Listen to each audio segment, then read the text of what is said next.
আবার পড়ে গেছে, তাও দেখো এইভাবে নিয়ে গেছে।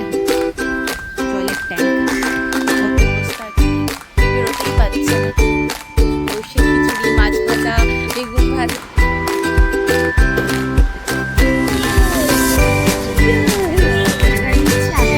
খাচ্ছি। Hello guys, welcome back to the মমিজ world with a brand new blog. তো তোমরা সবাই কেমন আছো? আজকে আমি ঘুম থেকে উঠে একটুখানি ফ্রেশ হয়ে নিয়েছি তাড়াতাড়ি, কারণ আমি একটুখানি ব্যাংকে যাব। মা কি করেছে দেখি, একটুখানি অল্প করে কিছু ব্রেকফাস্ট করে তারপরে বেরাবো। আর এইদিকে দেখো, এখানে কোকো বসে রয়েছে। আমরা একটু খেলু করছিলাম ঘুম থেকে উঠে ওর সাথে, তারপরে গিয়ে রেডি হলাম। রেডি কি সেরকম কিছু না, ওই ঘরে নর্মাল টি শার্ট পরে একটা নর্মাল প্যান্ট পরেই চলে যাব। আমার বাড়ির কাছেই, খুব বেশি দূরে না। আর আমার সাজতে তো একদম ভালোই লাগে না, সেই কারণেই জাস্ট লিপে একটা বাম লাগিয়ে নিয়েছি। এবার যাব, দেখি মা কি করেছে, খাবার খেয়ে তারপরে বেরাবো। তো চলো তাহলে এখন দিনটাকে শুরু করা যাক। এই দেখো, আমি চিড়ের পোলাও খাচ্ছি, আর এখানে কি সুন্দর একটা দৃশ্য দেখছি, যেটা আমি তোমাদেরকে সব ভিডিওতেই মোটামুটি দেখাই। দেখো কাকটা কতটা বড় হয়ে গেছে। ওকে আমি এই বাসাটা করেছে কাকড়া করে, ওকে যে ডিম দিয়েছে, ডিম দেওয়ার পর থেকে যে বাচ্চাটা যে হচ্ছে, জন্মেছে, সেই তখন থেকে আমি ফলো করছি। তো তোমরা আমার আগের ভিডিও দেখলে দেখতে পারবে যে কাকটা কত ছোট ছিল আগে, এখন আস্তে আস্তে বড় হয়ে গেছে। এটা হচ্ছে বাচ্চা কাকটা, এটা হচ্ছে মা কাকটা। তো এই কাকটাকে আমি পুরো জন্মাতে ছোট থেকে বড় হতে দেখলাম। এবার যেদিন ওর পাখনা শক্ত হবে, এখান থেকে উড়ে বেরিয়ে যাবে। এখন একটু ওড়ার চেষ্টা করে। তো এরকম বসে বসে দেখছি আর খাচ্ছে, খুব ভালো লাগছে বেটা। আবার তো আমি বাড়িতে ফিরে এসে দেখলাম, ব্যাংক থেকে ফিরে এসে দেখলাম যে মা একটা পার্সেল রিসিভ করে রেখেছিল। এটা আমি অনেক আগেই অর্ডার করেছিলাম, দুদিন ধরে আসবে করে আসতে পারিনি। তো এখন তোমাদের সাথে আমি শেয়ার করছি কি আসলো। আমি অ্যাকচুয়ালি ঘরে পরার জন্য যেই ড্রেসগুলো হয় সেগুলো অর্ডার করেছিলাম, আর একটু আন্ডার গার্মেন্টস, কারণ ওদের ওখানকার কোয়ালিটিটাও খুব ভালো হয়, ভালো ভালো অফারও থাকে। তো আমি ঘরে পরার বেশিরভাগ ড্রেসই আমি ক্লোভিয়া থেকে পারচেস করি, আর কিছু ডিসকাউন্ট কুপন দেয়, যেগুলো তো আমি কোনোদিনই ইউজ করি না, কারণ আমার দরকার পড়ে না। হ্যাঁ, যদি ক্লোভিয়ারই কোনো ডিসকাউন্ট কুপন দেয় সেটা মাঝে মধ্যে ইউজ করে নিই, কারণ ওটার মধ্যে 20%, 25% এরকম এক্সট্রা ডিসকাউন্ট থাকে। তো বাট আমি দেখতে পাচ্ছি আমি ঘরে পরার জন্য যেই জামাটা অর্ডার করেছিলাম সেটা একদমই আসেনি, অন্য একটা প্রিন্ট এসে গেছে। ক্লোভিয়া তো এরকম কোনো দিনও করে না, বাট জানি না, এরকম ফার্স্ট টাইম আমি দেখলাম এরকম করলো। লাঞ্চের টাইম হয়ে গেছে, কোকো এখন খাবার খাচ্ছে। ওকে খেতে দেওয়া হয়েছে চিকেন আর রাইস, যেটা ওর ফেভারিট ফুড। বাট মাঝে মধ্যে আবার খেতেও চায় না, নাটক করে। ওর খাবার প্রচুর প্যাকনা আছে, ভীষণ মুডি। যখন মুড হয় ঠিকঠাক করে খাওয়া দাওয়া করে, আবার মাঝে মধ্যে যখন মুড ভালো থাকে না তখন আবার খায়ও না। দেখি এদিকে মুখটা একটু।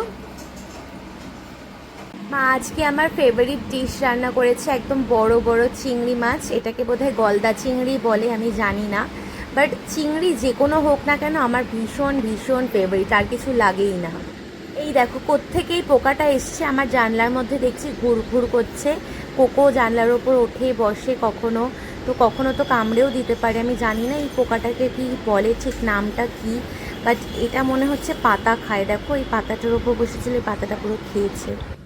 তারপরে মা তরমুজ কেটে রেখেছিল ফ্রিজে, বেশ ঠান্ডা তরমুজ, আমার তো খুব ফেভারিট ফ্রুট। গরমকালে তরমুজ খেতে খুব ভালোই লাগে। এই আমটা আমার বাবা রাস্তা থেকে আসার সময় পেয়েছে, কার বাড়িতে পড়েছিল। তো আনার সঙ্গে একটা আম কেটে, আমি পুরো কাঁচা আম ছিল, কাঁচা মিঠে, দারুণ দেখতে লাগছিল, জিভে জল চলে আসছিল, সেই জন্য আমি কেটে সঙ্গে মেখে খাওয়া শুরু করে দিয়েছি। আর এইখানে দেখো হেংলু বসে ভাবছে ওরা কি খাচ্ছে, আমায় কেন দেবে না। আর যে কোনো খাবার দেখলেই না, আমাদের খাবার দেখলেও এগিয়ে আসে, বাট ওকে দেওয়া তো পসিবল না।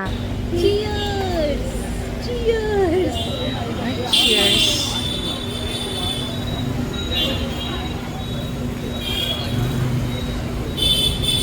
हाँ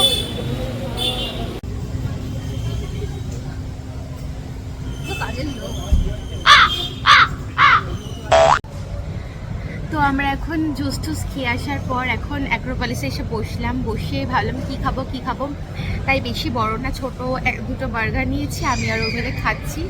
অলমোস্ট প্রায় খাবার পুরো শেষ হয়ে এসছে। খালিও হয়ে গেছে। আমরা 9টা 10টা অলওয়েজ লেট লাতিন। হ্যাঁ, তো এখন তাড়াতাড়ি যে খাওয়া দাওয়া চলছে। এই তো। আমার এখনো এতটা রয়েছে, আমার তো আর ওর তো প্রচুর মানে লেট করে খায়, অনেক সময় লাগে, তো খেয়ে দিয়ে এবার তাড়াতাড়ি করে বেরিয়ে আমাদের যাবো। সবাই জেনেই গেছে আমি লেট লাতিন। আচ্ছা, গরমে হালাত খারাপ হচ্ছে, মানে আর ভালো লাগছে না ঘরে থেকে থেকে, বাইরে বেরোলে তাও একটু এসিতে হাওয়া জোর টাওয়া নেই, রয়েছে। এসিতে এত এই জায়গাটাতে বসে আছি, এখানটাও গরম লাগছে। আমার তো প্রচন্ডই লাগে। সেটাই তো, এখন আমরা খেয়ে দিয়ে তাতেই যা দেখে নাও, পুরো অলমোস্ট খালি হয়ে গেছে। বাড়িতে ফেরার সময় হাতে করে একটু মিষ্টি নিয়ে এসেছিলাম, কারণ আজকে প্রচণ্ড মিষ্টি খেতে ইচ্ছা করছিল। তো লর্ডসের মোড়ে এই মিষ্টির দোকানটা আছে, কল্পনা, খুবই পুরনো একটা দোকান, খুব ভালো ভালো মিষ্টি ওরা বানায়। তো নিয়ে এসেছিলাম, মা বাবা খেয়েছে আর আমার জন্য বাকিটা রেখেছে। তো আমি এখন বসে আছি, আর আমার সামনে এই হেংলু বসে রয়েছে, বসে বসে এখন দেখবে, তারপর লাস্টে ওকে একটু রসমালাই দেবো। আকাশের অবস্থাটা দেখো, আজ কালকে রাত থেকে পুরো বৃষ্টি শুরু হয়েছে, কনস্ট্যান্টলি আজকে অবধি চলেছে। আগের দিন তোমরা দেখতেই পারলে যে কত তাড়াতাড়ি শপিং মল সব খালি হয়ে গেছিলো, সব বন্ধ হয়ে যাচ্ছিল। আর এই হচ্ছে আমি, এরকম ওয়েদারে মানে কোনো কথা হবে না, দারুণ দারুণ লাগছে। কালকে থেকে সেই যে বৃষ্টি শুরু হয়েছে, এখনো অবধি থামার কোনো নামগন্ধ নেই। যাই হোক, বাট এরকম ওয়েদারে আমাদের মতন মানুষরা যারা বাড়িতে রয়েছে, পাকা বাড়িতে, তারা তো খুব আরামসে আছি, ইলেকট্রিকটাও একটু বাঁচছে, গরমের হাত থেকে নিস্তার। কিন্তু যারা গরিব মানুষ, যারা মাটির বাড়িতে টিনের চাল এরকম জায়গায় থাকে, তাদের জন্য সত্যি খুব খারাপ লাগছে, কারণ তারা কীরকম কী অবস্থায় আছে না আছে। যদিও অনেক আগে থেকে অ্যানাউন্সমেন্ট করে দেওয়া হয়েছে এই রিমিলের ব্যাপারে, অনেক প্রিকশন নিয়েছে, এখানকার মলগুলো সমস্ত কিছু তাড়াতাড়ি সব কিছু বন্ধ হয়ে গেছিলো, রাত্রি 8টা 9টার মধ্যেই সমস্ত কিছু বন্ধ হয়ে গেছিলো। তারপরে ঠিক ওই 10টা 10:30 থেকেই হচ্ছে মেন ঝড়টা এসছে। আর যাই হোক, অল্পর ওপর দিয়ে গেছে, অত মানে ভারী বৃষ্টি হয়েছে, কিন্তু যেই হারে যেরকম বলেছিল অতটা ওরকম হয়নি। যাক, ভগবান করুক না হোক, আস্তে আস্তে এখন কেটেই গেছে, কারণ হলেই তো ক্ষতি ছাড়া আর কিছু নেই। ওয়েদারটা তো ভীষণ ভীষণ ভালো লাগছে, এখন একটু বৃষ্টিটা কমেছে, বাট ঝিরিঝিরি অল্প অল্প বৃষ্টি হচ্ছে, আর আকাশের অবস্থা তো তোমরা দেখলেই কীরকম অবস্থা। যাই হোক, আমি তো ভীষণ এনজয় করছি, তোমরাও আশা করি এনজয় করছো, বাড়িতে বসে খিচুড়ি, মাছ ভাজা, বেগুন ভাজা এইসব খাচ্ছ। আমারও খুব খেতে ইচ্ছা করছে, বাট আনফর্চুনেটলি মা আজকে করেনি, চিংড়ি মাছ ছিল তো সেটা করেছে, আরও অন্যান্য খাবার করেছে, ডাল ফাল এইসব করেছে, কারণ আগের দিনেরও কিছু খাবার ছিল। আমরা যেহেতু মানে ফ্রিজের খাবার খাই, অতটা কোনো অসুবিধা, আমি আর মা, বাবা, আর তো কেউ নেই, তো অল্প করে রান্না করলেও যে কোনো কিছু বেশি হয়ে যায়, সেই কারণে আজকে মা আর খিচুড়িটা করতে পারেনি, বাট কালকে নিশ্চয়ই করবে, খুব খুব ইচ্ছা করছে, আজকে রাতেও করে ফেলতে পারে। যাই হোক, এখনকার মতন চলো, টাটা বাই বাই, আবার দেখা হচ্ছে। টয়লেট করে নাও। কি অবস্থা হয়েছে ছাদের, হ্যাঁ, হাতে টপ টপ সব সকালে মা ঠিক করে দিয়ে গেল, আবার পড়ে গেছে। অর্ধেক গাছ সব এখানে এনে রাখা হয়েছে।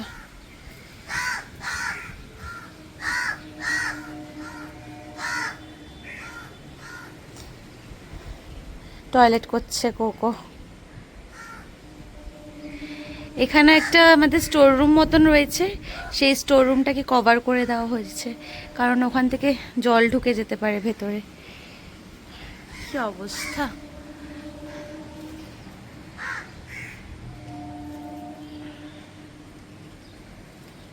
এখন বাজে 5:30, এখনো কত বৃষ্টি হবে, আকাশটা পুরো কালো হয়ে আছে, পুরো সেই কালকে থেকে শুরু হয়েছে। এই গাছটা তো একটু ভেঙে গেছে। এত শক্তপোক্ত গাছ আমাদের বাড়ির সামনে, এই গাছগুলো কৃষ্ণচূড়া, এপাশেও এটা একটা কৃষ্ণচূড়া, আর এটা হচ্ছে রাধাচূড়া। কত শক্তপোক্ত গাছ, তাও দেখো এই জায়গাটা ভেঙে গেছে। আর ওখানে তো কি অবস্থা, এই বাড়িটাতে ওপরে নতুন ড্রাম লাগিয়েছে, মানে ড্রাম মানে জলের ট্যাঙ্ক লাগিয়েছে, সেই ট্যাঙ্কটার মধ্যে মনে হয় জল ছিল না, খালি, আর সেটা দেখো উড়ে এসে কোথায় পড়েছে। জলের ট্যাঙ্ক, অত বড় জলের ট্যাঙ্ক পড়ে গেছে, আর গাছগুলোর কি অবস্থা সব। হিলে গেছে। এই অবস্থা আমাদের এখানে এখন। পুরো কলকাতা শহরেই হচ্ছে, আরও অন্য অন্য জায়গাতেও হচ্ছে। জানি না আর কত। আমাদের ট্যাঙ্কগুলো ঠিক আছে, তাও লোকের বাড়িতে ট্যাঙ্কও পড়ে যাচ্ছে। গাছগুলো দেখো, আহারে পাখিগুলোর খুব খারাপ অবস্থা, আজকে বেরোতেই পারছে না। তাও এখন একটু বৃষ্টিটা কম আছে বলে ঝিরিঝিরি পড়ছে না যে তা না, এখন একটু তাও বেরিয়েছে কাক ঠাকগুলো। গাছগুলোর কি অবস্থা! এই গাছটার মধ্যে তো কতগুলো কাকের বাসা ছিল, সব বাসাগুলো গেছে। দেখো, এই একটা কাকের বাসা, এই একটা কাকটা, আহারে কষ্ট লাগে এগুলো দেখলে। কোকো কই, কোকো কই? কোকো ভয় পালিয়ে গেছে। উমা, ওখান থেকে টুকি দিচ্ছে। এসো বাইরে, বাইরে এসো। কি ব্যাপার? এসো বাইরে এসো। কোকো, ভিতু কোকো। এই দরজাটা কালকের থেকে মানে যতক্ষণ না ভাঙছে শান্তি নেই। কালকের থেকে কি জ্বালাচ্ছে। এসো। যাবে না বাইরে, যাবে না? ভয় লাগছে মাম্মাম? ভয় লাগছে তোমার? তোমার ভয় লাগছে? নিচে চলে যাব? আমরা নিচে চলে যাব? আসবে না তুমি? বাইরে একটু হাওয়া খাবে না? ঠান্ডা হাওয়া খাবে না? আসো মাম্মাম, আসো আসো। চলে যাই, নিচে চলে যাই, চলো। তো বিকেলবেলা এখন আমি একটু, অনেক দিন পর ইচ্ছা হলো চা খেতে, তাই অল্প করে একটু চা বানিয়েছি। ভীষণ সুন্দর করে একদম এলাচ ফেলাচ দিয়ে চাটা বানিয়েছি। আর দেখো কত কিছু দিয়ে আমি খাবো, মানে আমি চা খেতে গেলে কখনো আমার প্রচুর কিছু দরকার হয়। ক্রিম কেকার বিস্কিট নিয়েছি, ব্রিটানিয়া বিস্কিট, এটা হচ্ছে হিরান্স থেকে এনেছিলাম, খুব ভালো খেতে এটা, মানে খুব চিজি স্টিক, খুব টেস্টি হয় খেতে। তার সঙ্গে এখানে একটু পিস্তা আছে, আবার চাল ভাজা নিয়ে এসছি, আর এখানে হচ্ছে কোকো আছে। তো আমি এখন ইভিনিং স্ন্যাক্সটা এরমভাবে এনজয় করছি। এখন রাত হয়ে গেছে, কোকো ঘুমাচ্ছে আমার ঘরে, দেখতেই পাচ্ছ। আজকের ব্লগটা আমি এন্ড করতেই ভুলে গেছিলাম, দুদিন ধরে পুরো ব্লগটা টানা চলছিল। তো আজকের ব্লগটা আমি কোকোকে দিয়ে এন্ড করছি। ব্লগটা যদি ভালো লাগে তাহলে ডু লাইক, শেয়ার, কমেন্টস, আর আমার চ্যানেলে নতুন হলে প্লিজ সাবস্ক্রাইব করে দেবে, পাশে থাকা বেল আইকনটা প্রেস করে দেবে, তাহলে আমার চ্যানেলে নতুন কোনো ভিডিও আসলে তোমাদের কাছেই ফার্স্টে নোটিফিকেশনটা পৌঁছে যাবে। আর ভালো থেকো, সুস্থ থেকো, লটস অফ লাভ। দেখো কি মিষ্টিভাবে ঘুমাচ্ছে কোকো, আবার হালকা হালকা তাকাচ্ছে। ও না সবসময় দরজার সামনে ঘুমায়, কারণ কি আমি যখনই বেরাবো ও তাহলে টের পাবে। মানে কতটা ওদের সিক্স সেন্স বোঝো, যে মানে আমি বেরোলেও ও বুঝতে পারবে। আর আজকে বিকেলের দিকে মানে সন্ধ্যের দিকে ওর লোমটা একটু কেটে দিয়েছি, কারণ বেশি গরম থাকলে না ওর কাটতে খুব মানে কষ্ট হয় অতক্ষণ গরমের মধ্যে। তাই আজকে তো বৃষ্টি হয়েছিল, ঠান্ডা ঠান্ডা ওয়েদার ছিল, ওর লোমটা একটু কেটে দিয়েছিলাম। Tata, bye bye, good night.